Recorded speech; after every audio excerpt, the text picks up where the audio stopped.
మేడారం సమ్మక్క సారలమ్మలు కేవలం దేవతలు మాత్రమే కాదు, కోట్లాది మంది భక్తులు కొలిచే ఆత్మగౌరవ ప్రతీకలు, కొంగు బంగారాలు.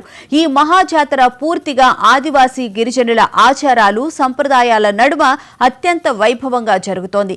గిరిజనుల జీవన విధానం ప్రతిబింబించేలా, వారి కట్టుబాటు ఉట్టిపడేలా ఈసారి ప్రభుత్వం మేడారంలో విశేష ఏర్పాట్లు చేసింది. గతంలో ఎన్నడూ లేని విధంగా జాతర ప్రాంగణమంతా గిరిజన సంస్కృతిని చాటి చెప్పే ఆకృతులు, ప్రదర్శనలతో భక్తులను మంత్రముగ్ధులను చేస్తోంది. వనదేవతల చెంతకు చేరుతున్న భక్తులు ఆ ప్రాచీన సంస్కృతిని చూసి తరిస్తున్నారు. జాతరలో కనిపిస్తున్న ఈ సాంస్కృతిక సొబగులు, భక్తుల రద్దీపై మరిన్ని వివరాలను మా ప్రతినిధి సుధాకర్ అందిస్తారు. సమ్మక్క సారలమ్మ జాతరకు వేలైంది. మేడారం సమ్మక్క సారలమ్మ జాతర ప్రారంభం కాబోతుంది. ప్రారంభానికి ముందు మేడారం వెళ్ళి సమ్మక్క సారలమ్మలు, పగిడిద్దరాజు, గోవిందరాజు, జంపన్నలను దర్శించుకోవాలని ప్రతి ఒక్కరు కూడా మొదటగా ఇక్కడికి వచ్చి గట్టమ్మ తల్లికి మొక్కులు చెల్లించుకోవడం ఆనవాయితీగా వస్తుంది. దీన్ని ఒక రకంగా గేట్వే ఆఫ్ మేడారం సమ్మక్క సారలమ్మ జాతర అని పిలుస్తారు.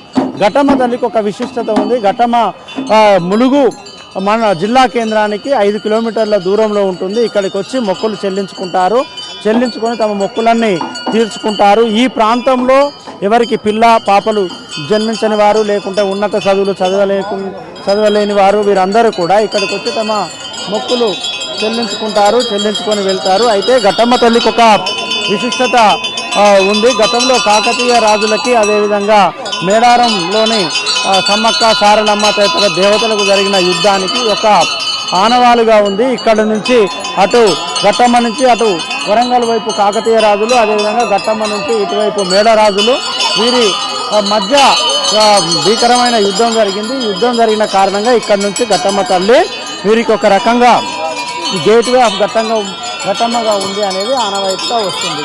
కాబట్టి ఇక్కడికి వస్తారు, మొదటగా మొక్కులు చెల్లించుకొని ఇక్కడ నుండి మేడారం వెళ్తారు. మేడారంకి వెళ్ళిన తర్వాత మొదటగా జంపన్న వాగులో తమ పుణ్యస్నానం ఆచరించి జంపన్న వాగులో స్నానం చేసి అక్కడి నుంచి గద్దెలకు చేరుకుంటారు. గద్దెలకు చేరుకొని సమ్మక్కను, సారలమ్మను, అదేవిధంగా పగిడిద్దరాజును, గోవిందరాజును దర్శించుకుంటారు. ఈ రకంగా మేడారం సమ్మక్క సారలమ్మ జాతర వెళ్తారు. జాతరకు వెళ్ళే ప్రతి ఒక్కరు కూడా ఎక్కడి నుంచి వస్తున్నారమ్మా మీరు? ఏం చెప్తారు? ప్రతి జాతరకు వస్తారా? ప్రతి జాతరకు వస్తాం. ఏం చెప్తావు జాతర అని చెప్పండి. మేము ఆ దేవుడు మంచి కోరాలని మొక్కుతాం. మాకు ఈ జాతర రావడం చాలా సంతోషంగా ఉంది. మేము ప్రతి సంవత్సరం ఈ గట్టమ్మతను దర్శించుకొని మేడారం. నువ్వు జాతర పోబట్టి నేను అయ్యా చాలా రోజులు నేను పిల్లకాజు పోతా, మంచిగా అనిపిస్తాను.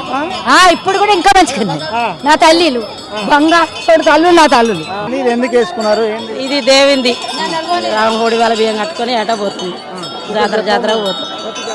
ప్రతి జాతర గట్టమ్మ గురించి ఫస్ట్ దర్శనం అయినాకనే అక్కడికి పోతాం. గద్దెల అక్కడికి అమ్మవార్లను దర్శించుకోవడానికి వెళ్తారు. ఇంకా చాలా మంది చూడవచ్చు.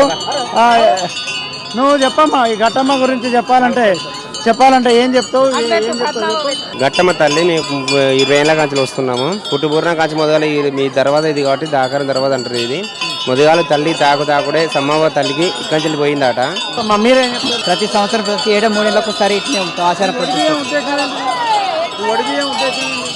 ఓడి బియ్యం అమ్మవారికి అప్పు చెప్తాం.